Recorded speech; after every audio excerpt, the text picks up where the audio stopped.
Welcome back, friends. Sorry, I'm late. This has been a long time coming, but these kind don't just happen in a vacuum. Have you ever been in a room you worked your whole life to get into and still felt like you didn't belong there? Well, folks, again, we're here to find the answers. So, pull up a chair, pour something honest. Welcome back to Ivory's After Dark, where the lights are low and the notes are real and the truth are somewhere between these keys. I am your host, Jack Rivers. Thank you for your patience, my loyal 51 or 52 subscribers. I know I'm late. I've been a little bit busy, but I do still invite you to take a break from the Matrix and take a listen to the gospel of 88 keys, full of stories and scars and songs for anyone still chasing the honest sound. And depending on what Facebook is saying about me this week or my email, well, they'll say that I'm either a piano man, a barroom philosopher, or a guy that somehow keeps getting booked despite the evidence, we're alive and faking it. But tonight, we're going to dive deep and talking about something that maybe nobody advertises, right? We've talked about it, certain musicians, maybe other people, but the imposter syndrome. That's right. Last week, we talked about the biography that everybody else writes for you. This is the one that kind of goes off in your mind. You won't see it on a poster. Nobody puts it in their bio. Nobody walks into a room and says, hey, before we get started, I don't think I belong here. But somehow it shows up anyways, right? It shows up quiet, persistent, and usually right when things start to go well.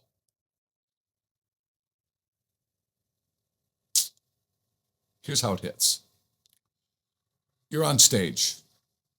You're doing what you've done for years, maybe decades. You know the songs. You know the craft. You've put in the hours that nobody else saw. And then you just look up and the room doesn't look back. No reaction. No connection. No sign that there's life on Mars or anything you're doing is landing where it's supposed to. We musicians, we thrive for connectivity. We want to connect. It's not so much the applaud, it's that when somebody trusts us with their most valuable commodity, their time, to be able to walk away and go for 2 hours, I made somebody forget about their crappy week. You can handle being told you're bad. You can handle a bad night. You can handle somebody walking out. But silence will make you question your whole life sometimes, because silence doesn't tell you anything. It doesn't say, try harder. It doesn't say, change this. It just sits there and lets your mind fill in the blanks. And that's when it starts.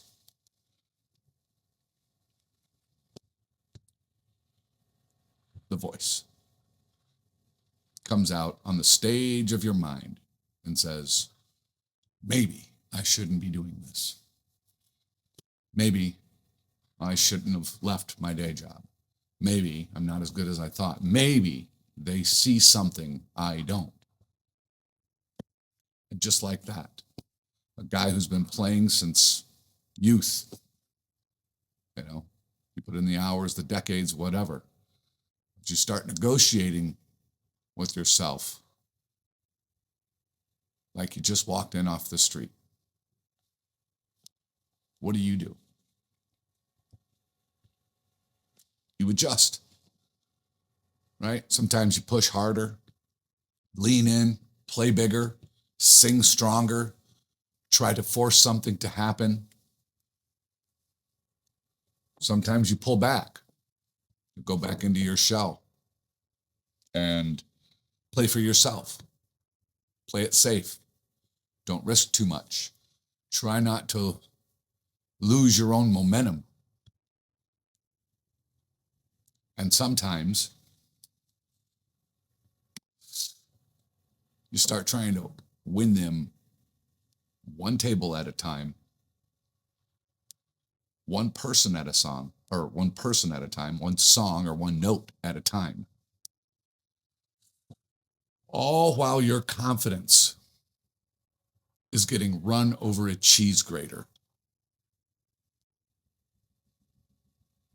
They don't know. You're just sitting there, playing, going through the motions. And here's the part that'll really twist the knife. You go home after, you wound up the last chord, you shut the trunk of the car or the SUV or whatever, and you replay it. Every song, every moment, comparing yourself to everyone else you've heard, rationalizing. Well, maybe if I did this, maybe if I changed that. Trying to outthink a room that never told you what it wanted in the first place. And I could go on and on about that, and maybe I will. I'm not promising no ranting or whatever. I'm just talking here. But let's stop right there before I digress or go off into some other rabbit hole. Because this is where most people get it wrong. And this is where I'm trying to focus here. They think the imposter syndrome comes from lack of ability. And that's not it. That's not it at all. The imposter syndrome comes from a mismatch. And this is what I've been thinking, and maybe it'll help. But between what you give and what comes back. Because what we do is it's an exchange of energy. You put your heart into something, and it lands on indifferent ears. Not hostile, not even negative, just indifference or nothing. That's an alignment problem. But your brain starts to make sense of that, right? In the moment. Because if it mattered, shouldn't they feel it? If you feel it, why wouldn't they feel it? That's the question that eats at you. Not, am I any good? But if this is real, why doesn't it feel real to them?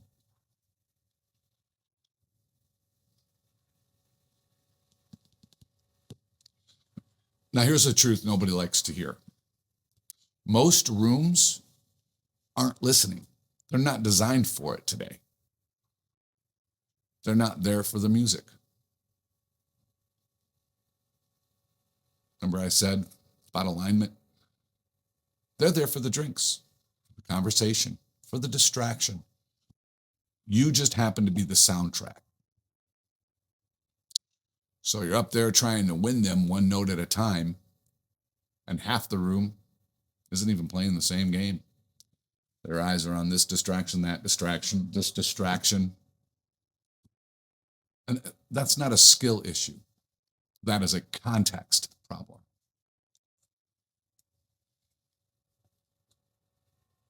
But you don't feel it that way. You feel like it's you. I mean, I feel like it's me. Most people didn't order their Friday night fish fry or meatloaf sandwich with a side of loudmouth piano guy. But you're the one exposed. You're the one on stage. You're the one who cares. You went in there thinking that the venue who hired you cares, that they don't even know what the hell they're doing half the time. And caring is what makes this whole thing hurt. There's nothing worse than being aligned poorly with a room that don't give two shits. Let me say something that might sting just a little bit. Some people out there are just faking it. They don't care. They don't invest. And they don't lose sleep over whether it landed. They show up They go through the motions, they collect their check, and they split. And at night they sleep just fine. The problem is you're not one of them. You're not one of them. And it really, really hits harder when you're a solo act, right? Because everything's on your shoulders. You can't even pull energy from, your brother in arms. But this is why it bothers you. That's why it gets under your skin. That's why I have sat in my car after a show and replay everything like it meant something. And then I look in the glove box for clown paint and look, I might as well just paint my face and put a bozo wig on, right? Because to you, it did matter. You cared about it. Now here's the turn. Here's the turn, and this is where it gets a little bit even more honest. You weren't invited to that room by accident. Somebody heard you. Somebody saw something. Somebody made a decision. And that decision was that you belonged there. And then you walked in.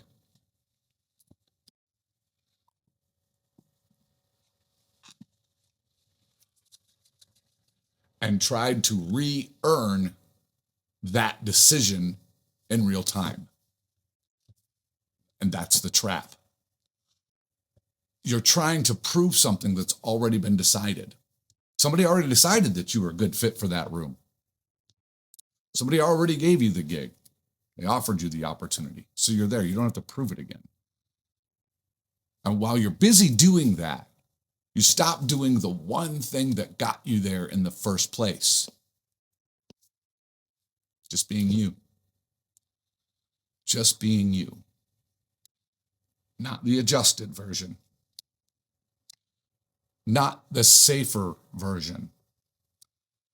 Not the version trying to win approval from a room that might not even be listening. Because let's face it, most of the places that say that they want live music, they really don't know what that statement means because they don't prepare for live music. Having live music is a responsibility. And we've covered a lot of that, but maybe you'll have to get it again. But the real version of you. Here's the truth. Some rooms will never hear you. It has nothing to do with you not being good or being good. It has nothing to do with that. It's because they're not built for what you do. You could play the best set in your life, and it would land the exact same way. And if you don't understand that, you're going to spend years trying to fix something that was never yours to fix.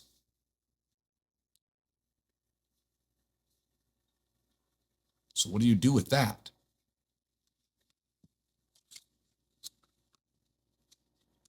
You stop trying to win the whole room.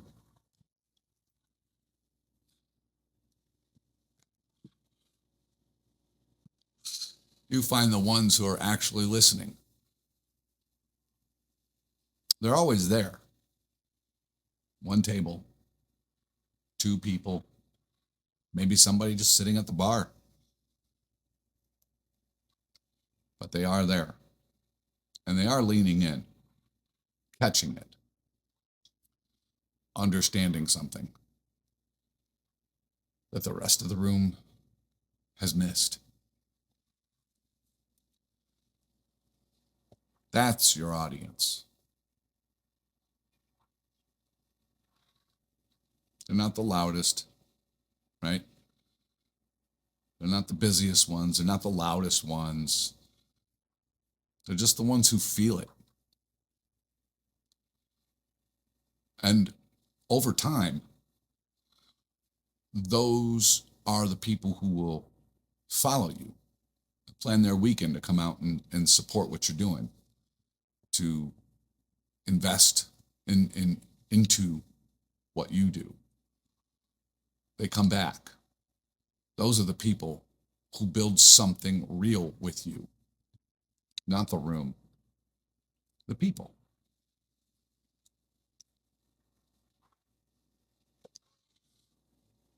So no, you're not an imposter.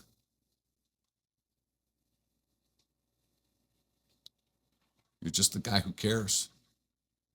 Playing in rooms that don't always know what to do with that. And yeah, that'll make you question yourself,